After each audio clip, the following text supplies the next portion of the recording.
অল্প বয়সে বিয়ে করলে কি কি উপকারিতা পাওয়া যায়, বিয়ের বিষয়ে পরিবার মানতে চায় না, এই কথাটি নিয়ে কিছু বলতেন।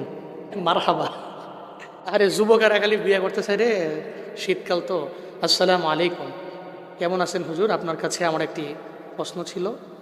অল্প বয়সে বিয়ে করলে কি কি উপকারিতা পাওয়া যায়, বিয়ের বিষয়ে পরিবার মানতে চায় না, এই কথাটি নিয়ে কিছু বলতেন। না মাশাল্লাহ, তাহলে বোঝা গেল এই এলাকার পোলাপান্না মোটামুটি বয়স বেশি বেড়ে গেছে গা, দরকার বিয়া দরকার নাকি? হ্যাঁ আচ্ছা, বিয়া তো সবাই করতে চায় মাশাআল্লাহ। আরে ছোট্ট একটা বাচ্চা বলা, এর সামনে যদি বিয়ার আলাপ করেন দেখবেন যে ও হাসে। এত বিয়ে টিয়া বুঝে না, কিন্তু বিয়ের নাম শুনলেও হাসে। শোনেন বাপ, অল্প বয়সে যারা বাবা আছেন, অল্প বয়স অল্প বয়স কি বুঝছেন? 15 বছর 14 বছর এমন না, নির্দিষ্ট একটা বয়স হলো আপনি বুঝতে পারলেন আপনার ছেলেটা এখন বালেক, আপনি বুঝতে পারলেন, সর্বোচ্চ চেষ্টা করবেন দ্রুত বিয়ে দেওয়ার। কিন্তু আমার দেশে, আমার সমাজে চিন্তা করে কি জানেন, আমি দেখছি, আমি আমার গ্রামের কথাই বলি, চিন্তা করে পোলা বয়স হইতে হইতে 26, 27, 25, 28 পর্যন্ত হয়ে গেছে, বিয়ে দেয় না। উদ্দেশ্য কি? কারণ মনে করে এই পোলারে যদি বিয়ে করাই তাহলে বউলেয়া পোলার জীবনটারে সাজাইব, তো পোলার এত পরিশ্রম করে পালছি, 3-4 বছর কামাই খাইতাম না।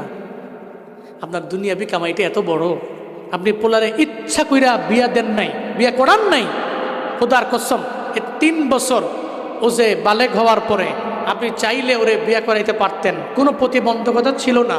কিন্তু দুনিয়াবি কিছু ফায়দার জন্য আপনি করান নাই।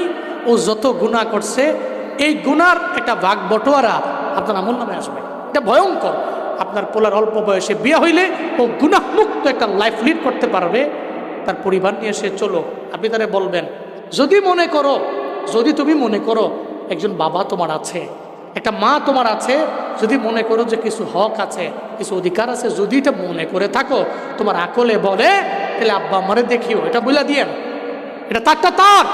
যদি এরপরে ও যদি আপনার খোঁজখবর না নেয়, জবাব দিই তার কাঠগড়া আছে রবের কাছে। হ্যাঁ, তবে আপনি বদদোয়া দিয়েন না, দোয়া করেন। কারণ আব্বা আম্মা বদদোয়া দিলে এ পোলা ধ্বংস হয়ে যাবে। বদদোয়া দিয়েন না, দোয়াই দিয়েন। আর বইলা দিয়েন তোমার উপরে সারলাম, যদি মনে করো তোমার একজন আব্বা আম্মা আছে, তুমি এদেরকে, আব্বা আম্মা আছে, তুমি এদেরকে একটু দেখে শুনে রাখো, এটা বইলা আপনি বিয়ে করাই দিয়েন ইনশাআল্লাহ। এবার যুবকদের পক্ষে গেছে, আবার তোমরাও বিয়া টিয়া করার পরে বউ ফাইয়া আব্বা আম্মারে বইল না, আব্বা আমার খেয়াল রাখো, এবং বউরে বইলা দিও আমার মা বাবার সাথে তুমি ভালো আচরণ করো, খারাপ আচরণ করো না, সদ্ব্যবহার করো।